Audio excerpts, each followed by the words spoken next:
낮아짐 시리즈 가겠습니다. 이게 몇 차례가 더 갈지 모르겠는데요. 하여간 주님 인도하신 대로 계속해서 교제 드리도록 하겠습니다. 이게 사실 성경을 전반적으로 보면 저도 이제 사실 여러 차례 이제 말씀 이렇게 교제 드릴 때 몇 차례 말씀드렸지만 사실은 하나님 말씀을 이해하는 데는 정말로 끝이 없어요. 끝이 없고 그냥 그 넓이와 깊이가 끝이 없기 때문에 참 언제나 이 말씀을 이렇게 묵상할 때는 늘 낮아지게 되는데 정말 끝이 없더라고요. 끝이 없어요. 이 낮아짐 겸손이라는 주제로 이제 여러 지금 한 시리즈로 지금 한 7, 8번 한 것 같은데 이 낮아짐의 주제로 대주제로 성경 전반을 봐도 정말로 이 묵상할 게 많고 할 말이 많더라고요.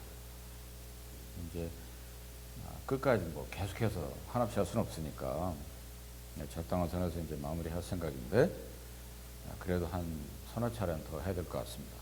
자, 오늘 또 야고보서를 통해서 어떤 그 교훈을 주시는지 보도록 하겠습니다. 야고보서 4장. 야고보서 4장. 근데 혹자는 이제 그렇게 얘기하는 사람도 있어요. 이 야고보서라는 이 성경이 이제 한 요 2차례 전에 제가 말씀드렸듯이 잘 손이 안 가는 성경 중에 하나인데 그 이유는 뭐냐? 좀 쓴소리가 많다 이런 말씀드렸어요. 또 이제 혹자는 어떻게 얘기를 하냐면 야고보서 1장 그 1절 시작할 때 보면 그 대상이 흩어져 있는 12지파에게 이런 표현을 하거든요. 그렇기 때문에 이것은 야고보서가 유대인이니까 그 당시에 그 예루살렘 말고 여러 각지로 이제 퍼져 있었잖아요. 믿는 그리스도인들이 유대인 출신 그리스도인들이 그렇기 때문에 야고보서는 어떤 교회 가운데 있는 어떤 성도에게 전반적으로 적용하기는 좀 무리가 있다 이렇게 이제 얘기하는 사람도 있긴 있어요. 그래서 흩어져 있는 12지파 유대인들에게 주로 한 얘기다. 그렇게 해서 적용 범위를 좀 이렇게 좁히려는 그런 시도가 있는데 그렇다고 한다면 사실 굳이 신약 성경에 하나님께서 이 야고보서를 넣으실 이유가 없잖아요. 그러니까 이제 1차적인 대상은 흩어진 12지파, 유대인 대상이다 이렇게 생각하시고 다만 중요한 것은 구약도 마찬가지죠. 중요한 것은 우리가 교회 가운데 있을 때 우리들에게 어떻게 말씀하고 계시느냐 이게 중요한 거잖아요. 그러니까 이제 그런 측면에서 좀 이렇게 보시면 좋겠습니다. 자, 야고보서 4장 6절 보시면 그러나 더욱 큰 은혜를 주시나니 그러므로 일렀으되 하나님이 교만한 자를 물리치시고 겸손한 자에게 은혜를 주신다 하였느니라. 거길 잘 보십시오. 그러므로 일렀으되 하나님이 교만한 자 물리치시고 겸손한 자에게 은혜를 주신다. 이것은 이제 그 잠언에서 온 인용된 구절이에요. 잠언 3장 34절인데 잠깐 거기 이제 그 손을 좀 이렇게 끼시고 잠언 3장으로 가보겠습니다. 왜냐하면 잠언 3장을 좀 왔다 갔다 할 거거든요. 자, 잠언 3장 34절에 있는 그 구절을 인용을 했어요. 야고보가 3장 34절 보면 진실로 그런 거만한 자를 비웃으시며 겸손한 자에게 은혜를 베푸시나니 그걸 인용을 했죠. 다시 이제 야고보서 4장으로 오셔서 그 인용한 그 구절 앞에 추가된 내용이 있죠. 뭐죠? 그러나 더욱 큰 은혜를 주시나니 이게 추가가 됐어요. 그러면 이제 우리가 생각해 봐야 되는 게 왜 야고보는 이것을 추가를 했을까 생각을 해 봐야 되는 거죠. 그 추가한 이유는 뭐냐면 바로 위에 이유가 있습니다. 5절이에요. 5절에 뭐라고 말씀하냐면 너희가 하나님이 우리 속에 거하게 하신 성령이 시기하기까지 사모한다 하신 말씀을 헛된 줄로 생각하느뇨 이렇게 되어 있죠. 그렇기 때문에 성령을 통해서 내재하게 하시고 성령을 통해서 뭡니까? 우리에게 끊임없는 영적인 능력을 주신단 말이죠. 세상을 이겨나갈 수 있는 능력을 주시는데 그것이 뭐냐? 더욱 큰 은혜다 이렇게 말씀하신 거죠. 그래서 성령을 통해서 더욱 큰 은혜를 주시는데, 근데 그러므로 일러스되, 그러니까 그런 얘기죠. 하나님이 교만한 자를 물리치시고 겸손한 자에게 은혜를 주신다 하지 않았느냐, 잠언에서. 그런데 너희에게는 뭡니까? 그 이외에, 그 당시에 그 잠언을 썼던 솔로몬 시대 이외에 그들의 성령이 뭡니까? 임재했잖아요. 지금 이 시대는 성령이 내재하신단 말이죠. 내재하셔서 시기하기까지 사모하신다. 그렇기 때문에 너희가 그 당시보다, 잠언 때보다 더 큰 은혜를 받은 세대가 아니냐, 이런 얘기입니다. 그렇기 때문에 더욱더 너희가 할 일은 뭡니까? 겸손해야 되지 않겠느냐, 이런 얘기입니다. 이제 그런 의미를 가지고 있고, 그래서 이제 쭉 이제 거꾸로 올라가 볼게요.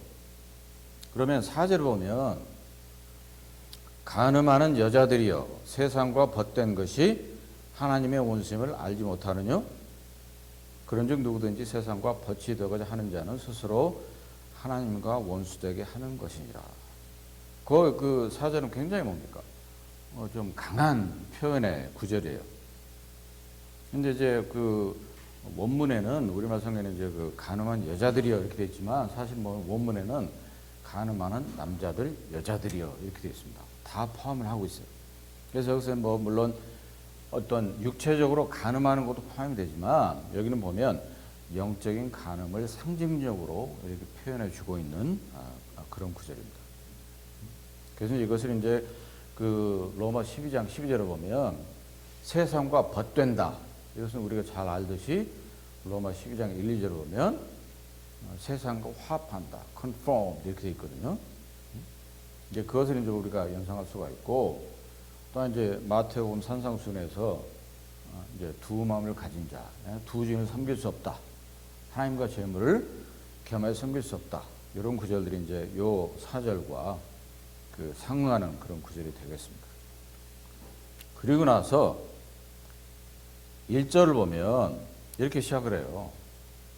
너희 중에 싸움이 어디로, 다툼이 어디로 쫓아나느뇨? 너희 지체 중에서 싸우는 정욕으로 쫓아난 것이 아니냐? 너희가 욕심을 내어도 얻지 못하고 살인하며 시기하여도 능히 취하지 못하나니 너희가 다투고 싸우는도다. 너희가 얻지 못하면 구하지 아니하며 구하여도 받지 못하면 정욕으로 쓰려고 잘못 구하느니라. 이것은 이제 그 로마서 7장 사도 바울이 유명한 그 두 가지 법에 대한 그 싸움과 갈등을 이제 연상케 합니다. 그러니까 이제 야고보서는 보면 쭉 읽어보면 좀 거친 표현들이 있어요. 거칠기도 하고 굉장히 뭡니까? 그 실용적인 표현을 많이 썼어요. 그렇기 때문에 이제 이 야고보서를 읽으면 그 쓴 느낌이 더 우리에게 이제 직접적으로 다가오는 거죠. 그 반면에 그 바울의 서신서를 보면 바울은 뭡니까? 아주 좀 추상적이면서도 형이상학적으로 이렇게 문체를 썼어요. 그렇지만 이 로마 7장 그 내 마음의 법과 육신의 법이 계속해서 내 마음속에서 투쟁하는 거잖아요. 스트러글 하는 거, 파이트 하는 거, 이런 것들이 사실 보면 여기 지금 야고보서 4장 1절, 2절, 3절 하고도 사실은 상응하는 그런 부분이라고 이렇게 생각하시면 됩니다. 그래서 이제 이런 이제 의문이 드는 거죠. 왜 그러면 야고보는 그 낮아짐, 겸손함을 얘기하기 전에 이 얘기를 했을까? 한 생각을 해봐야 돼요. 깊이 있게. 그러니까 뭐냐면 성령에 대한 말씀하셨죠. 그리고 세상과 벗이 되는 거 말씀하셨단 말이죠. 그리고 마음의 법과 육신의 법이 계속해서 내 안에서 싸우는 것을 이제 언급을 했어요. 그리고 나서 이 정말로 중요한 포인트는 뭐냐면 그 3장 마지막에 지혜에 대해서 이제 얘기를 한단 말이에요. 지혜에 대해서. 자,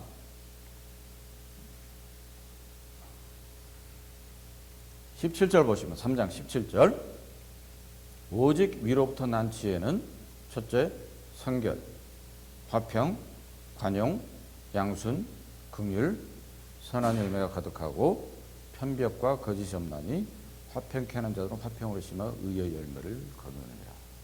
그 이전에 제가 이제 몇 년 전에 이 부분에 대해서 이제 자세하게 이제 교재를 드렸는데 일단은 그것이 포인트가 아니니까 지금 보면 이런 4장 전반부에 있는 싸움, 세상과 벗됨, 그리고 성령의 시기에까지 사모한다. 그리고 이제 그 겸손에 대해서 말씀하시는데 그거 이전에 사실은 지혜에 대해서 말씀을 하고 있는 거예요. 그러니까 이제 우리가 편의상 성경을 보면 이게 장절로 구분이 돼 있잖아요.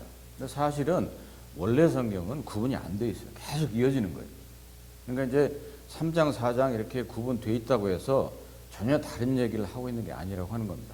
이제 그런 면에서 연결성 있게 우리가 이제 보고 묵상하는 것이 중요하다. 지혜에 대해서 말씀하시는데 이게 아마 모르겠어요. 야고보가 이 야고보서를 쓸 때 아마 잠언을 많이 이렇게 참조를 했던 것 같아요. 자, 잠언 3장으로 다시 가서 보면 왜 그 연결성이 있다고 제가 말씀드렸냐면 잠언 3장으로 다시 가보겠습니다.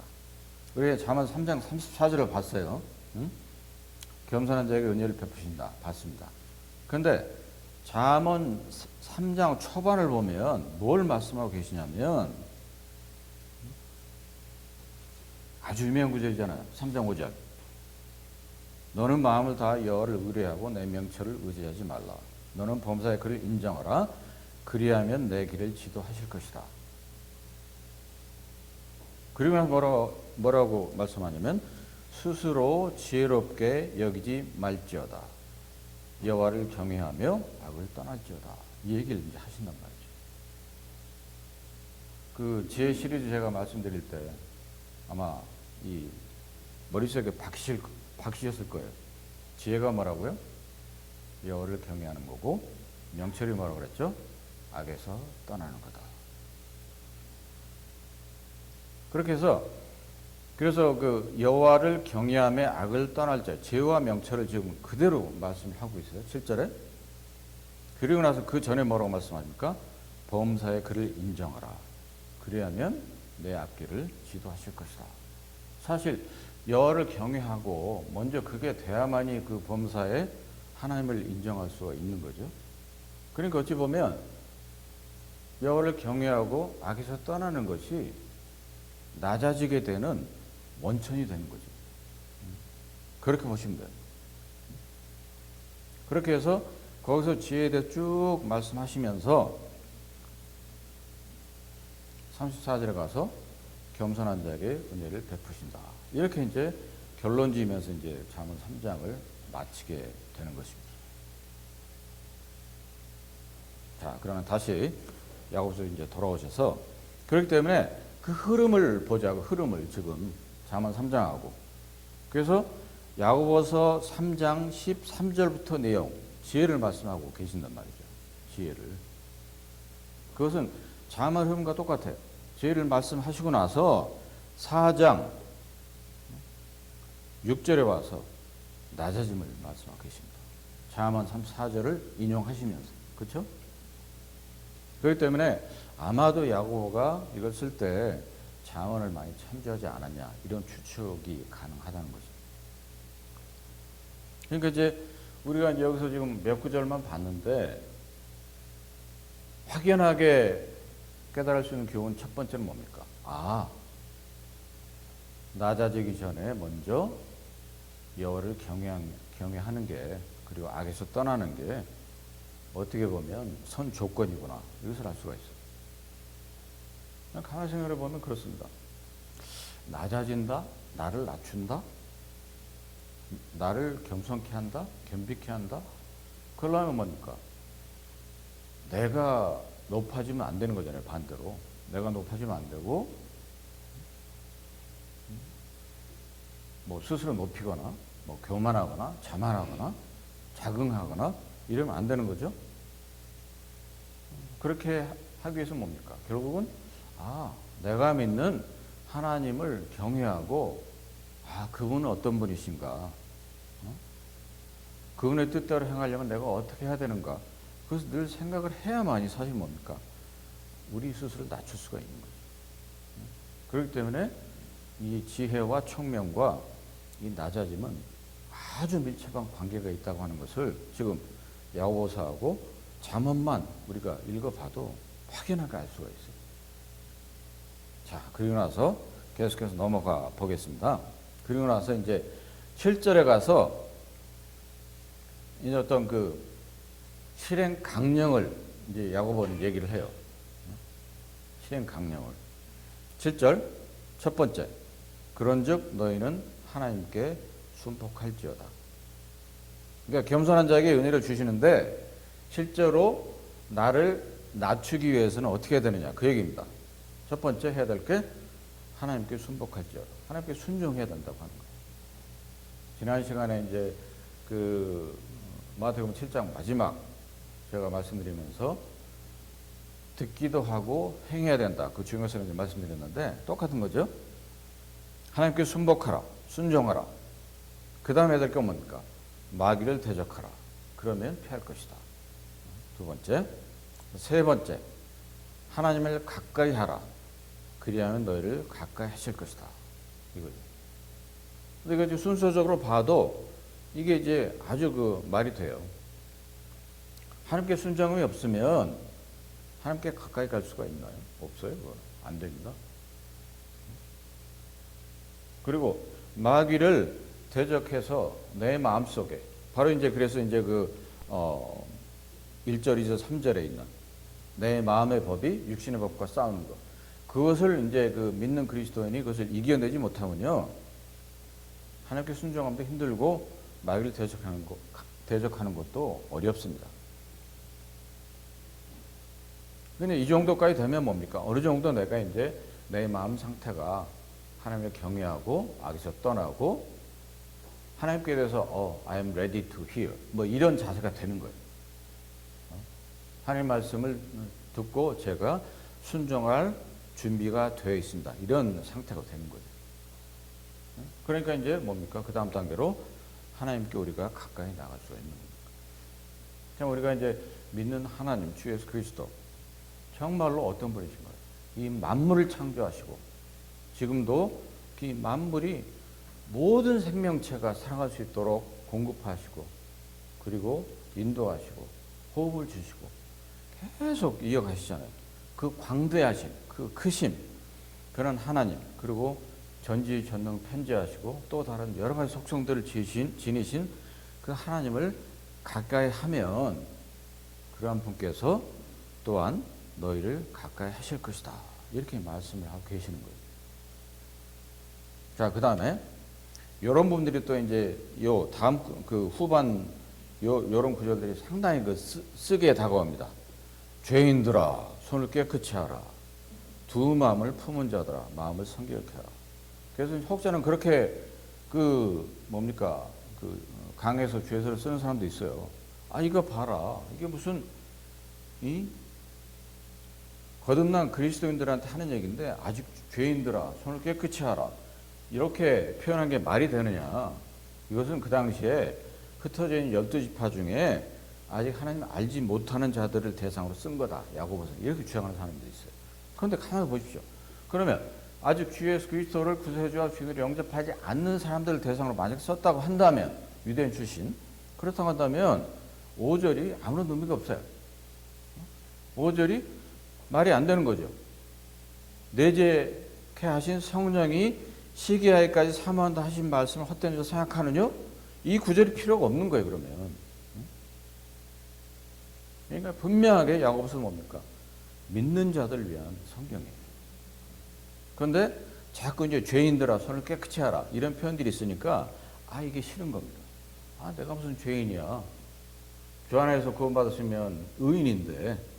그런데 야고보서는 그런 구원 교리상에 지금 죄인들이다 이런 표현을 하는 게 아니에요. 그것이 아니고 구원받았다 할지라도 하나님께서 의롭다고 선언하셨다 할지라도 너희 중에 싸움, 내 마음속에 싸움, 그 갈등으로 인해서 죄에 들 수 있지 않느냐 이런 얘기입니다. 실제적인 삶에서. 그래서 죄인들아 너희들이 만약에 죄를 범한 게 있다고 한다면 손을 깨끗이 해야 되지 않겠느냐. 그리고 두 마음을 품었다고 한다면 그걸 깨끗하게 해야 되지 않겠느냐 이런 얘기입니다.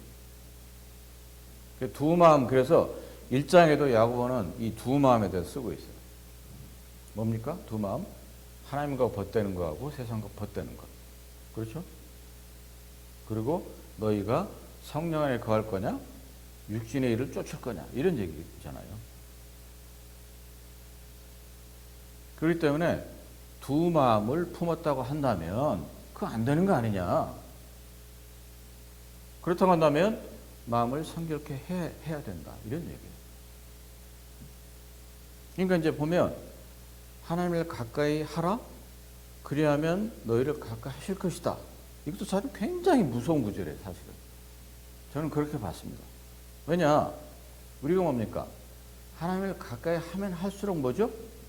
나의 흠결이 더 확연하게 드러날 수밖에 없잖아요. 나의 부족한 것, 나의 잘못된 것, 나의 죄된 것들이 드러난단 말이죠. 그러한 것들을 생각을 해보라고 하는 거예요, 여기서. 분명하게 뭡니까? 죄를 범한 게 있을 거다. 없다고 하느냐? 그것은 외식이다. 이런 얘기예요. 두 마음 품은 적 없느냐? 없으세요? 있어요. 저도 있어요. 세상과 벗되려고 하는 순간 저도 많이 있었어요. 그렇다고 한다면 생각을 해봐라. 그것을 몰아내야 되지 않겠냐. 이런 얘기를 하고 있어요. 그리고 더 나아가서 이제 더 심한 표현을 해요. 그 뒤에 9절인데 슬퍼하며 애통하며 울지어다. 너희 웃음을 애통으로 너희 즐거움을 근심으로 바꿀지어다. 아니 무슨 뭐 내가 그렇게 슬퍼할 게 있어? 애통할 게 있어? 울 게 있어? 이렇게 생각할 수 있어요, 우리는. 그런데 여기서 야고보는 뭐라고 이제 교훈하냐면 실제적인 삶에 있어서 그리스도인들이 슬퍼하며, 이게 좀 번역이 좀 잘못되어 있는데 무슨 얘기냐면 고통 가운데 지내보란 얘기입니다. 영어로는 be afflicted라는 표현이 있거든요. 그냥 슬퍼하는 게 아니고 삶에 있어서 정말 이런 게 뭐 죄에 몸담고 있거나 두 마음을 품었다고 한다면 그거에 대해서 정말로 고통 가운데 있다고 생각을 해보란 얘기예요. 그냥 넘기지 말란 얘기예요. 아, 뭐 그럴 수도 있지. 그런 게 아니고 그런 것들이 너희가 하나님을 가까이 하면 할수록 분명히 있으니까 그런 것들에 대해서 고통 가운데 고통을 생각해야 되지 않겠느냐. 그리고 애통해야 되지 않겠느냐. 심지어는 우려해야 되지 않겠느냐. 이런 얘기입니다. 그렇기 때문에 설령 너희가 뭐 세상과 버텨서 뭐 좋은 일이 있어서 웃고 있느냐? 아니다. 그거 틀린 거다. 그런 웃음을 애통으로 바꿔야 되고 세상으로부터 오는 즐거움을 근심으로 바꿔야 된다. 이런 얘기를 하고 있는 거예요. 그리고 나서 최종적으로 뭡니까? 10절에 그 결과가 나오는 거예요. 그렇게 하면 10절에 주 앞에서 낮추라. 그리하면 주께서 너희를 높이실 것이다. 이렇게 말씀하고 계신 거예요. 그냥 주 앞에서 낮추라고요? 아닙니다. 주가 보는 데서 영문 이제 갖고 계신 분들 보십시오. Humble yourselves in the sight of the Lord. 제 개인적으로 이 in the sight of the Lord가 굉장히 저는 이게 뭡니까? 강하게 와닿는 성경 그 단어 중에 표현 중에 하나거든요. 이게 신약에 보면 the sight of the Lord라는 표현이 자주 나와요. 특히 바울 그 서신서에 보면. 그러니까 항상 그리스도는 생각을 해야 돼요. 하나님 보시기에 내가 지금 어떤가? 내가 보기에 내가 어떤가? 세상이 보기에 내가 어떤가가 아니에요. 하나님 보실 때 내가 지금 어떤가? 이게 중요하거든요. 이런 생각을 해야 됩니다. 안 그러면 어떻게 내 자신을 하나님 앞에서 낮출 수가 있겠습니까? 그건 불가능합니다. 항상 그리스도인은 예수 그리스도를 생각을 하면서 살아야 돼요. 말할 때, 행동할 때, 결정할 때 모든 말과 행동에 있어서 항상 예수 그리스도를 생각하는 그런 습관이 있어야 된다. 정말 중요합니다.